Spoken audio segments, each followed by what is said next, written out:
The first generation of Tomb Raider games is one of the most remarkable generation. The level design was unique and sometimes it was quite memorable. In this video I wanted to discuss 20 iconic levels in the first generation of Tomb Raider games. Probably because 25 years later it remains one of the most representative generation, a spirit that we will see has not completely disappeared. Hello fellow raiders and welcome back to my humble abode. Last time we discussed the toughest bosses in Tomb Raider Legend and that was wicked, but now it's time to go back to the very first generation of Tomb Raider games. You know, the ones with blocky environments, cubic tigers and dinosaurs. Guys, give a round of applause to the most iconic levels of the first 3 Tomb Raider games. Isn't that lovely? The 20 levels I picked I felt were iconic enough to represent the franchise as a whole, but it's relevant to remind you that it doesn't mean they're necessarily the most popular. Also, do I need to add that Tomb Raider is now a quarter century old, and it's the amount of time I've been playing it, so if your picks are different, make sure to let me know in the comment section below. Now, let's do it.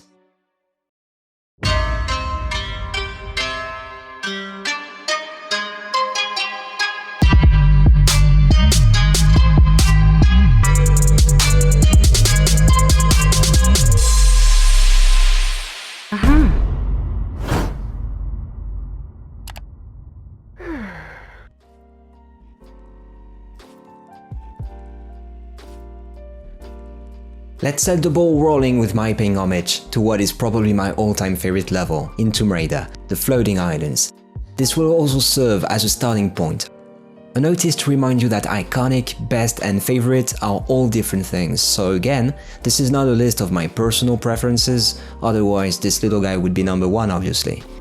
I wanted to start with the Floating Islands as a reminder that Tomb Raider was once about the supernatural, something that current Tomb Raider games seem to have forgotten. Well, not exactly, but they clearly tone it down. A lot. It's a shame we may never have levels like this again. It was derived from a cultural belief in China, giving shape to the impossible, and that's why I like it. This level is a bit short once you understand the overall level design, but there's everything in it. Platforms, puzzles, combat, jump scares, finding your way and making sense of what would otherwise be a complete mess. It was designed to be unsettling, and it left its print on many players as a result. Imagine my surprise when 7-year-old me discovered the level for the first time. The statues would terrify me, and it was very hard to navigate, with a lot of die and repeats, but I think it deserves its place in this list.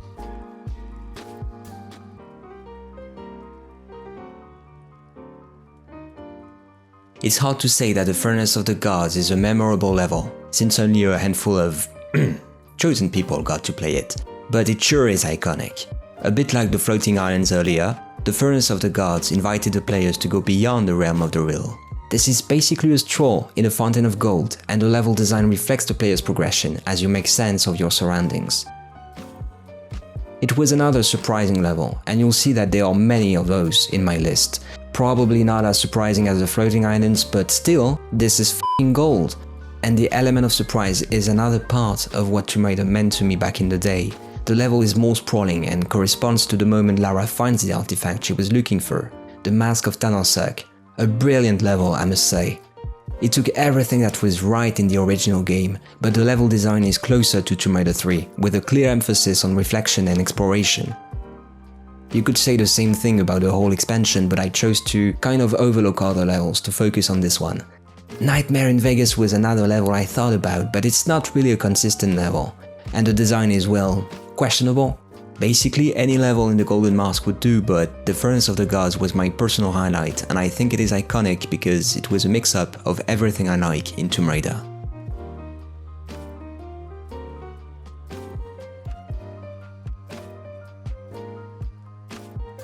The first Tomb Raider 3 level to be ranking in this list, and might be the last, who knows? Keep watching. The Lost City of Tinos is also the first Lost City we mentioned in this video.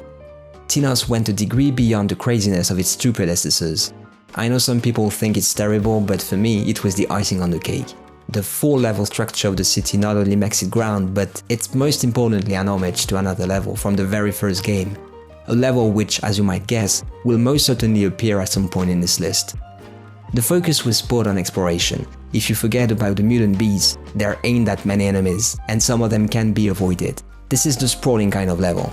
The first section is really linear and corresponds to the moment the player begins to understand where we are and what is happening.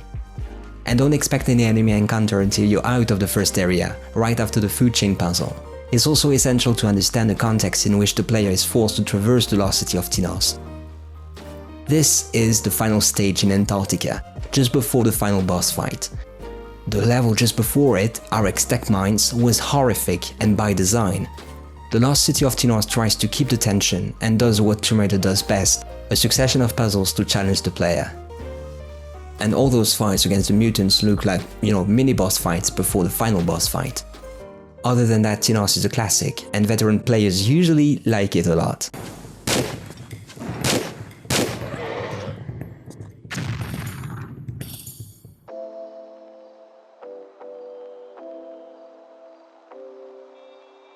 The Temple of the Cat was a level in the first Tomb Raider expansion ever, and gee, did it leave a strong impression on me. The overall expansion has Lara go back to Egypt to find another trinket that she wants, if you can call it this way. From the perspective of a current player, it might sound as a big hide and seek, but the way it was designed is very interesting because it was designed to keep you alert, so don't worry too much about the keys. They're the least of your worries actually. The level ends in this gigantic room with the statue of a cat. One can only but admire how brilliantly this level was conceived. All the details they added, and the balance between sprawling and linear sections. All of that is part of what made the Temple of the Cat a very dynamic level, and one of the most impressive in Tomb Raider history. I mean, look at this. This kind of detail was an interesting way to make the place weird and mysterious, so it's no surprise it should be ranking in this list. And I really wanted to pay it homage.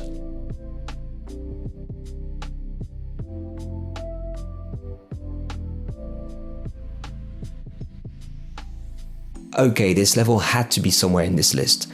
The wreck of Mare Doria is probably the only reason why Tomb Raider 2 is actually called Tomb Raider, and not anything else. Well, I'm kidding, there's another one and it's much higher in this list. The wreck of Mare Doria is one of many Tomb Raider signature levels, in the sense that it is at the center of the plot and also in the middle of the game. In the second part of the story, Lara has to go deep diving into the sea to find the wreckage of a gigantic cruise ship called the Mare Doria. Sorry, this is not a ghost ship. Could have been, but no. Well, that doesn't mean it's not scary. Actually, traversing the dark corridors of the ship can be a bit unsettling. Some enemies will spawn right in front of you, and if you're not prepared, you might jolt a bit. Get used to it, this is classic Tomb Raider, not the 2013 ersatz. The wreck of Mare Doria is also meaningful because it is central in the story, so it really marks the player's progression, and it's not always obvious where to go in this giant tomb. I mean, it's iconic for a good reason. Of course, you could say it's not the only one. There are other levels that take place in this ship.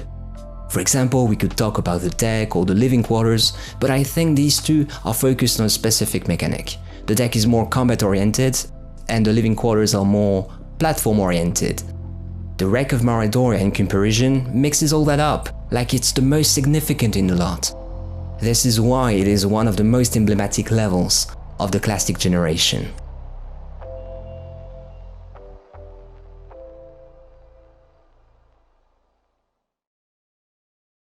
River Ganges is in many regards the epitome of what classic Tomb Raider was all about.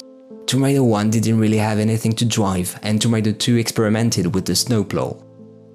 I know that not everybody likes the quad, but it's actually the hell of a level. I like it how the level gives you choice, and moving from one area to the next, once you come to terms with those bloody controls, feels really chill. There's nothing too difficult about it, less than the ruins of the temple, the level just before it, but it still reflects many of the qualities that Tomb Raider games had. The sense of immersion in Tomb Raider 3 was already very astounding, but River Ganges is the pinnacle of that. Tomb Raider 3 wasn't really about action, the way the second installment was. The use of ambient sounds like birds humming in the distance, or the roaring of the river below your feet, the same river where you will meet Lara's nemesis. From the perspective of the story, the level reflects the progression of the plot, and that the pace is quickening. And actually, now that I think about it, the closest thing we had in more recent generation of Tomb Raider games was Mexico in Tomb Raider and the World. I certainly hope we get more of that in the future.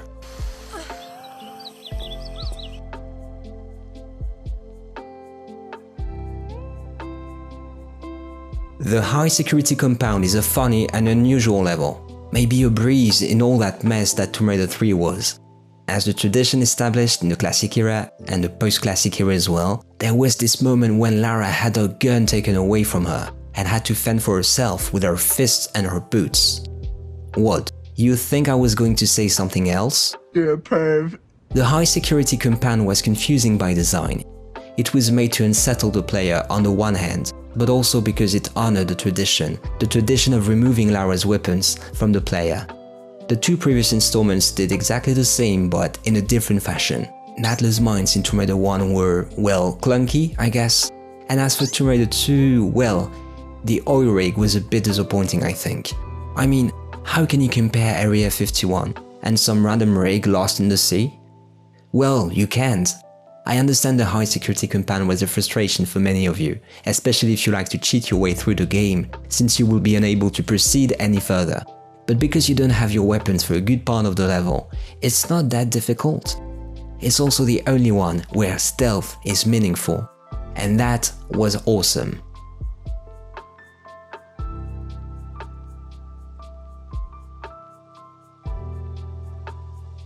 The City of Vilcabamba is technically the first tomb in a Tomb Raider game, or more precisely the first lost city Lara ever visited. It is iconic in the sense that it shows an aspect of Lara's adventuring that would stick with her for the rest of the series, including today. The City of Vilcabamba takes another step out of reality and propulses the player into a realm where the boundaries between fact and fiction are porous. See, there was a City of Vilcabamba, and it's actually terrifying once you understand the reason why the city was abandoned, spurring the player to the heart of history. Imagine you just bought a game to have fun. Sounds natural, right? But when it came out, I was 6 or 7, and I would check different books to determine whether the events shown in Tomb Raider games actually existed or not. Yeah, the internet did not exist. No wonder why I took a PhD in American history after that. Anyway, the City of Vilcabamba is iconic, not only for the jump scares or the water puzzle. The first that we were exposed to, by the way. It's also the first level to really define the vocabulary of what the Tomb Raider series was going to be for the years to come.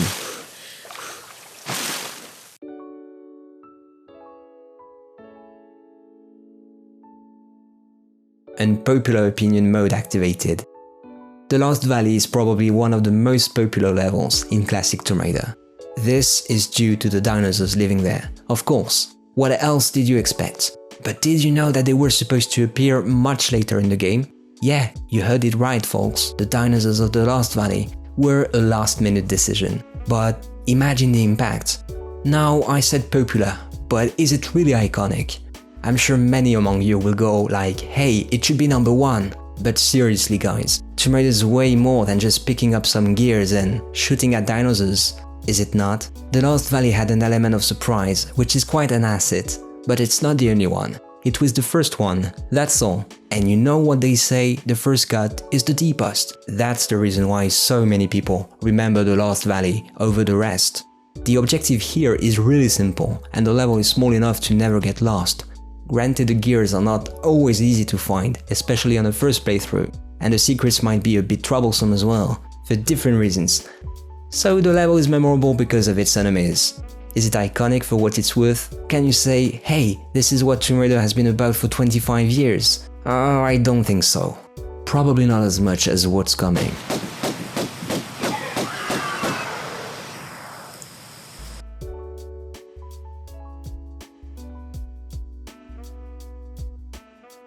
The Bartang Monastery. It was like an injection of history and culture right into the veins of Tomb Raider 2. The Bartang Monastery both felt as a reward and a punishment.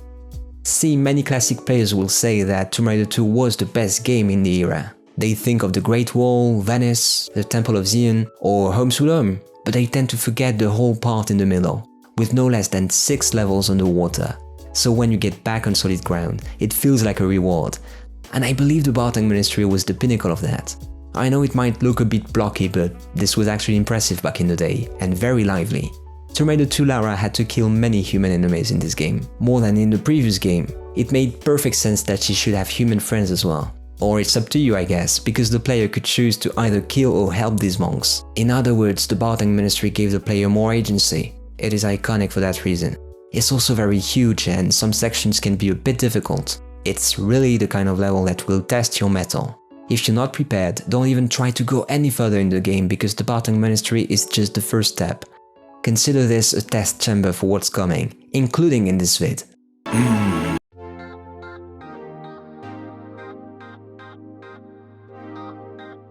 If Egypt was an ice floe, the Obelisk of Khamoon would be the tip of the iceberg. No pun intended. That being said, the Obelisk of Khamoon is a divisive level. And yet, this is the one I chose to open my top 10. So there has to be a reason. Well, first of all, and that's probably me, and only me, but I think levels in Egypt suit Tomb Raider pretty well. For some reason. I mean, Lara Croft is often presented as an archaeologist, and maybe in our collective imagination, archaeology has been best represented by Egypt. This was no coincidence that the last revelation took place in Egypt for the most part. Egypt became somehow synonymous with going back to Lara's roots. Anyway, back to the Obelisk of Khamoon. Why is it iconic? The Obelisk of Khamoon was the second part of the levels in Egypt. You start in the City of Khamoon, and as you manage to find your way into the city, you enter the room with a giant obelisk, and 4 artifacts to find. Well, find is the hell of a big word here. The level actually teases you by exposing the artifacts, right into your face. Hello? Also, it contains some of the most brutal encounters in the game, and some of the rooms you are led to explore can be deadly. An ordeal by fire for many players, maybe. Now, the City of Khamoon came close to being included, but I thought I might want to give a chance to other levels as well.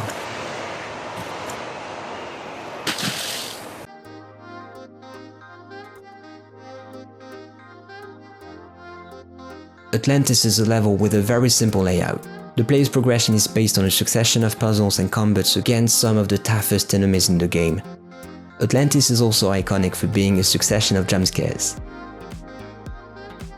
Well, consider this. What kind of place is there? Are these walls made of human flesh? I like to think of Atlantis as an experiment, since there was no history to show, like a majority of the levels before it. The level designers had to think of something else. Why not make a linear level? That would contrast with the previous level, which had a very different layout, and was hardly a fan's favorite. Action is one thing in Tomb Raider, it has to intervene when the time is ripe. If the game overfeeds you with action, you lose a sense of tension. Atlantis was designed with that kind of reflection. So some rooms will consist of very simple puzzles, others will give you some brutal fights, and some will even mix the two. Moving in such an alien environment, not knowing what could be around the corner, that was awesome. And the fact that the level is linear is a good thing, because if the level was too sprawling, as in the expansion, maybe it would be lower in this list, and wouldn't be as iconic as the Hive or the Stronghold. It's not that I don't like these levels, actually the fact they terrify me is the reason I like them, but I don't think they are as iconic as Atlantis, that's all.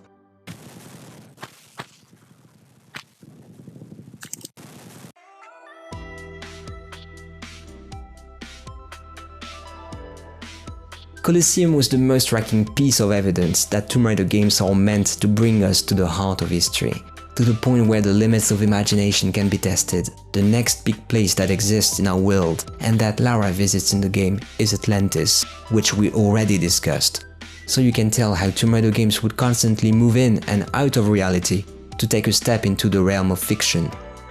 The level design itself is already quite impressive, and although it is linear, the telegraphy is not very optimal, but in terms of combat, it was a step up from the previous stage, and the Colosseum was the perfect setting to measure the player's ability to survive different types of enemy encounters, some of them really brutal. Tomb Raider Anniversary managed to retranscribe this kind of spirit, and looking at the structure in retrospect, I can't get enough of that sense that Lara is where she should be, walking on the steps of previous civilizations that mysteriously disappeared and left many secrets behind them. That being said, Colosseum left the same kind of impression that the City of Vilcabamba I was mentioning earlier. The feeling of traversing history adds to the feeling of adventure. I believe they are complementary, and Colosseum is the best example I can give to explain that. It was natural it should rank at least in the top 10 of the most iconic levels of classic Tomb Raider.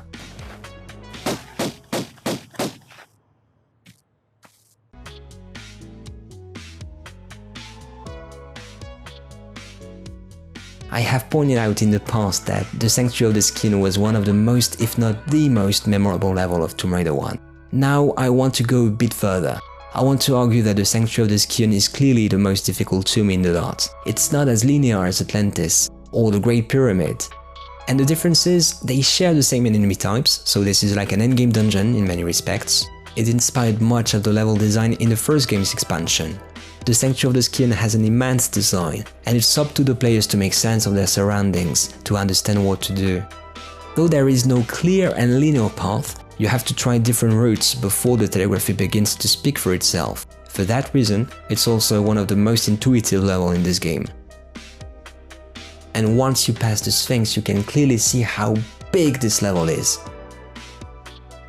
Lara falls into the water and two giant statues appear right before your eyes. This was a magnificent level, somewhat nerfed in the Tomb Raider Anniversary remake, though it's not the only one, and the emphasis on creating a scary ambience enhances the player's experience. The Sanctuary of the Scion was a delight, and it may be one of my favorites in the classic generation. It represents to perfection the sense of wonder and adventure, defining Tomb Raider as more than just an action game. Though you're in for a couple brutal fights, but, you know, do it and see for yourself.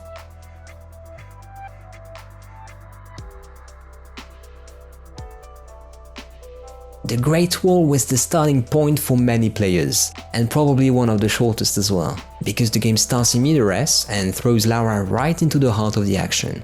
Everybody remembers the tiger that spawns the moment you take a step into that small body of water. My theory is that the Great Wall was the result of the feedback they had back in the day after the first installment was released. This is why there are so many traps, and the puzzles are so well designed. It's also an interesting level from a story perspective. The level ends where the game ends. The rest of the game is just one big deviation from the goal. This is another instance of a surprising level with the T-Rexes and other delightful surprises.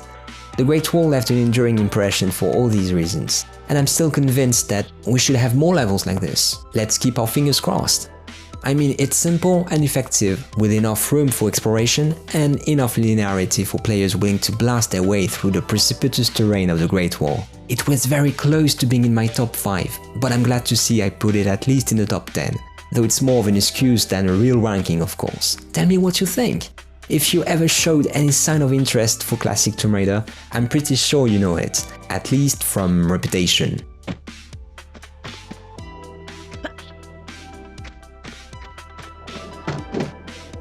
Aha.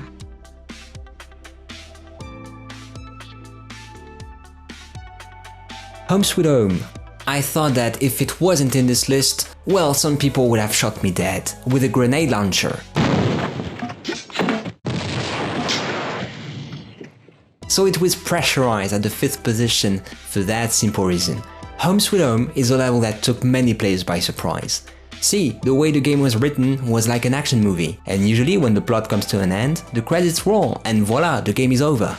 Not with Tomb Raider 2. Home Sweet Home is a remarkable level. One of the most iconic, if not the most iconic place in classic Tomb Raider was Lara's home.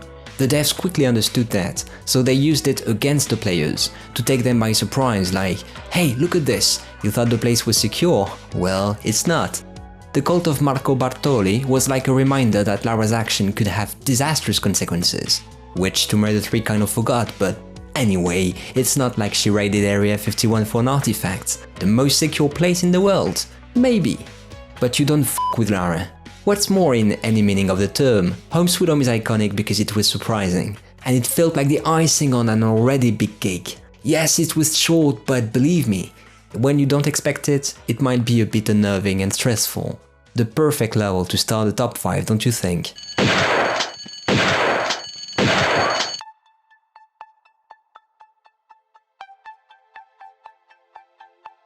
Palace Midas has always been a colossal level, especially in the first installment. The challenges here are more action-focused than the ones in St Francis Folly. It was another aspect of the kind of challenges a player could expect from their Tomb Raider game. It was probably one of the biggest levels in the first game. The way the myth of Midas was used, I think, was brilliant, and in tune with the kind of levels we had previously. Palace Midas reflects the extravagance of the level designers. The lever puzzle at the center of the level is probably one of the smartest in the game. It implies that the player pay attention to their surroundings, make sense of what they see, and find a solution. It was also very intuitive by design. The mix of all these elements was a big asset in classic Tomb Raider, and I thought Palace Midas was the best illustration for that. It's not only about turning Lara into gold, it's also the fact that once again you are confronted to a porous boundary between reality and fiction. You know, where does reality end and where does fiction begin? All these questions are so relevant in Palace Midas, so this is why it is in my top 5.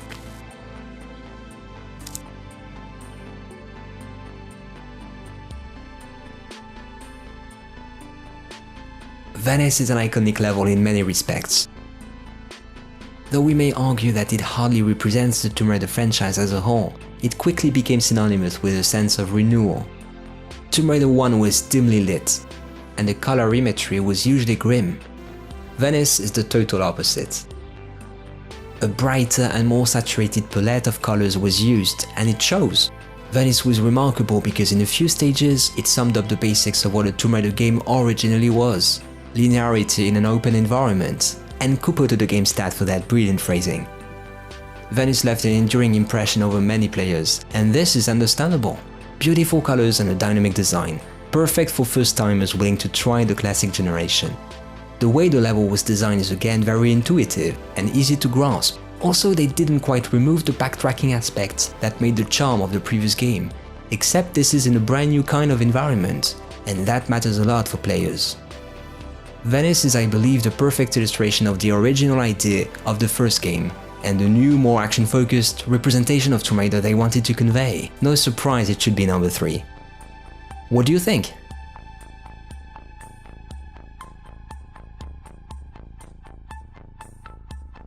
It is true that Xian comes from a very beloved game among classic players, but I can assure you it is way more than just nostalgia. The Temple of Xian is the Tomb Raider level, and for a good reason. If you stick to the story of the game, the chase for the Dagger of Xian, then the Temple of Xian is naturally your final destination. The level as such represents Tomb Raider to the point of perfection, like an allegory of how the game was made. Remember what I said in the past, that Tomb Raider 2 was a long digression? Well, this is exactly what the Temple of Xian does, but on its own scale and on its own terms. The temple can be perceived as one gigantic puzzle room, and indeed it is really huge. There's no real freedom here, and no turning back. Everything is set on a rail, but the progression and the context where the level takes place, all of it is quite remarkable. The level made excellent use of verticality and consisted of a few complicated jumps that you could not avoid, a quick detour through a spider cave, as well as a few underwater sections with lever puzzles. All of that was compiled into one single level, which already is quite impressive. But the fact that the level is reflecting the progression of the story, and maybe even the game as a whole, is enough to make it not only an iconic level, but also one of the best in the entire franchise.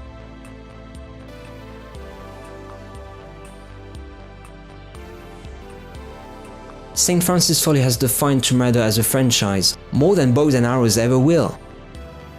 The way the level was divided into different areas would later influence many Tomb Raider games, including Tomb Raider 3, The Last Revelation, The Angel of Darkness, and The World and Shadow of the Tomb Raider. So why is this level so iconic? I'm glad you asked, because there is no specific reason that would be more valid than any other. Though several factors should be taken into account to really appreciate how iconic that level is.